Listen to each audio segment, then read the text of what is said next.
Hey folks, how's it going? Welcome back to the channel, and welcome back to another one of our weekly id Invaded discussion videos, and today we are here to talk all about File 8, Desertified, which I'm pretty sure, much like last week, is not, in fact, a real word. But before we get into my thoughts on this week's episode, I do, as always, want to give a big thank you to those of you who shared last week's video over on Twitter.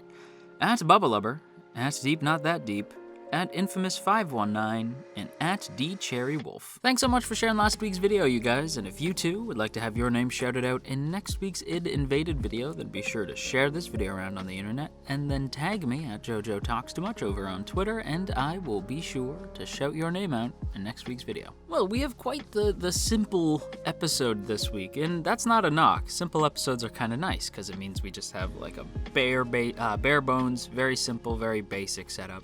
And that is basically the two brilliant detectives. This whole episode is all about Sakaido and Fukada, although for this video I'm going to be referring to him as Anaido, since that's just an easier name to remember, if I'm honest, as opposed to just calling him the driller killer the entire time, even though I love saying that. But this whole episode is about them. It's focused mainly on Momoki's Idwell, which is basically just a straight up desert. And the two pose kind of, well, not really the two of them, it's more so Anaido posing this kind of interesting question to the rest of the Mizuhaname crew, basically saying like, hey, you guys read mystery novels, correct? And meanwhile I'm sitting there like, yes I do, ho ho ho.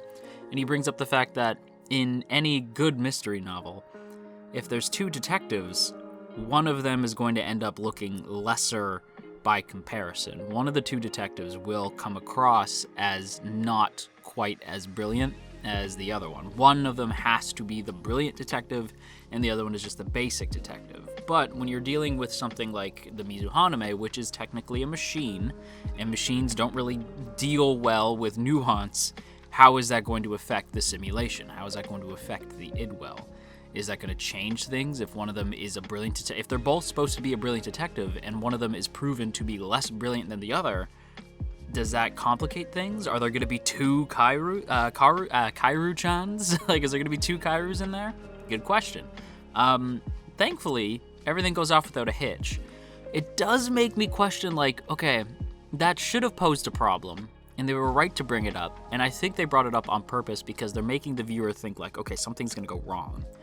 But everything goes off without a hitch. Everything's fine. And that makes me go like, okay, something's up. The whole episode made you feel like you were in the metaphorical desert that is Momoki's Idwell, because you're just sort of like wandering around with these two characters and just listening to them banter. And the whole time, like, you know something isn't right. And they even bring that up in the episode, like the sun hasn't moved, like this place isn't right. And even like the people monitoring them, like our crew, the Mizuhaname guys, even they're like, yeah, this isn't right. Like Momoki's world is all sand, like that's crazy. And I mean, like, who likes sand? You know, why would you even have I mean, like, not like he has a choice, but Momoki's Idwell being a desert, that's a bummer, because like I hate sand, you know, it's coarse and rough and it gets everywhere.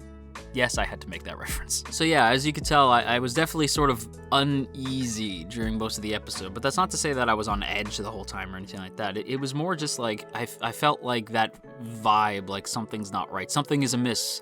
Like there's something afoot at the desert landscape, I guess you could say. Something ain't right there. But I will say that anytime I was feeling like something ain't right, one of the two of them would crack a joke. And honestly, that's the thing about the episode that really surprised me, is how much I ended up liking Sakaido and Anaido's duo, like, shtick. In fact, Anaido was the biggest surprise, because I'm not like a big Anaido guy. I wanted to see more of him, but I wasn't expecting to like him as much as I did, especially considering what he did to Hondamachi, who we all love, although he didn't really do anything to Hondamachi. Hondamachi did that to herself, but, you know, he put her in that position to have that happen, and he's killed people, so I wasn't expecting to be like, Anaido's fun. But yeah, Anaido was fun in this week's episode. He was genuinely entertaining.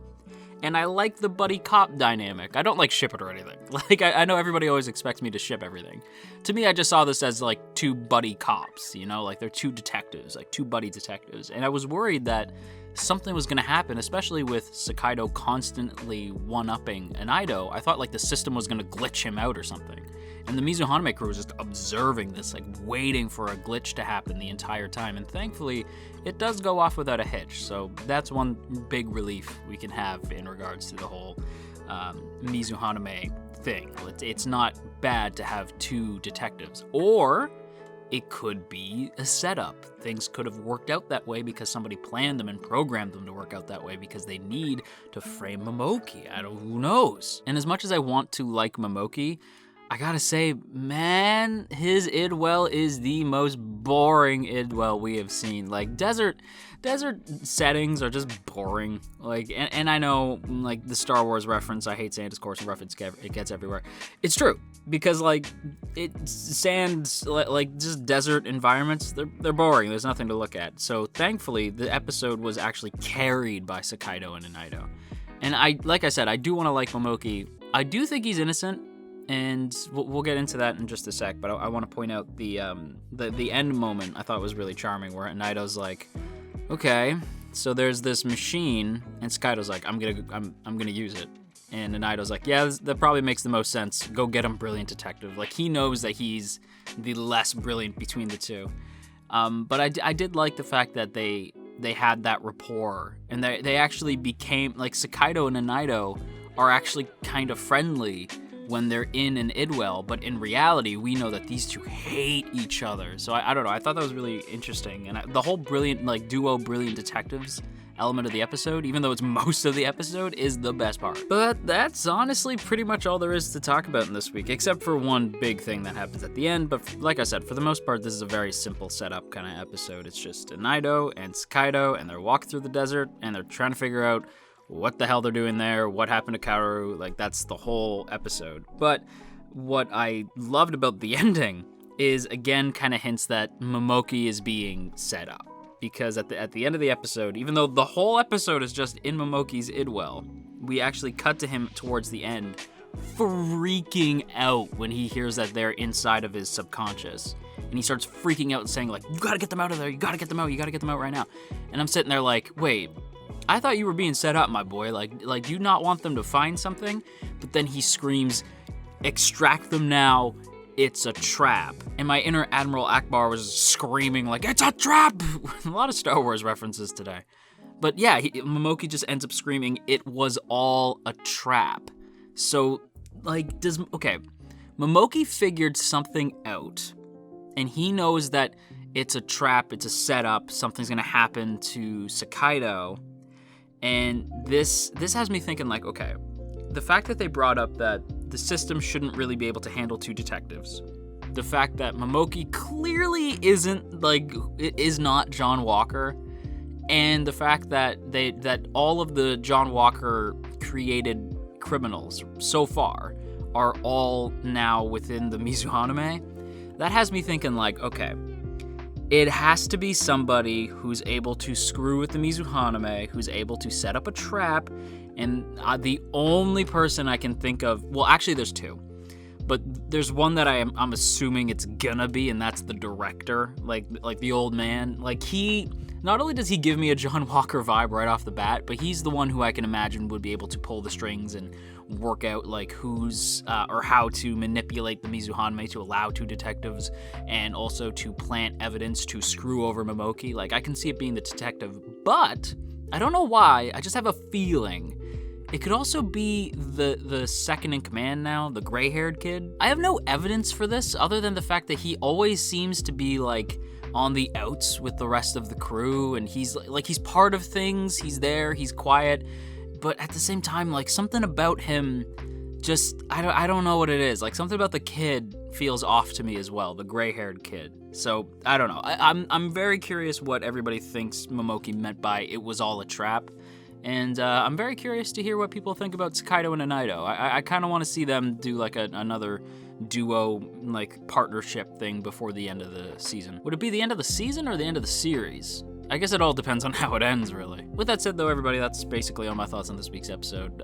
I'd say it was kind of like a cup of green tea. It just sort of feels like something you have to have It is tasty, but it's not the tastiest, and it just feels like it's a sort of transitionary tea when you're trying to get from point A to point B. Does that make any sense at all? Probably not, but it makes sense to me. And with that said, that is a wrap on today's video, so I hope you guys enjoyed. If you did, then go ahead and hit that like button, maybe even consider sharing the video around on the internet, and go ahead and hit that subscribe button if you want to stick around and see more content from me. And if you do, be sure to click on that bell icon so that you'll know immediately when a new video of mine comes out, and if you want to go above and beyond, then consider checking out our Teespring store and grabbing yourself a mug, or checking out our Patreon page, which really helps support the channel. And speaking of our Patreon page, I want to give a big thank you to those of you who support the channel over on Patreon. Andrew W., Calvin A., Crowbar of Irony, Daniel G., Digger the Fox, Emily, Ionos, Urza, Ginkotaku, Godzilla Fan, No For Nothing, Maria Teresa, Marshall B., Mirth Mouser, Cell, Shadow Creative, Stephen G., Sakochi, Tristan G., and Veridin. A huge thank you to all of you who support this channel over on Patreon, and if you too would like to join the T Squadron, then be sure to check out the link in the description to check out our Patreon page and get access to our Patreon exclusive Discord for as little as $1 a month. And with all that said, I want to once again thank you guys so much for watching. I hope you have an awesome day, and if you are feeling stressed out today, then you go have yourself a warm cup of tea, and I will talk to you all again real soon.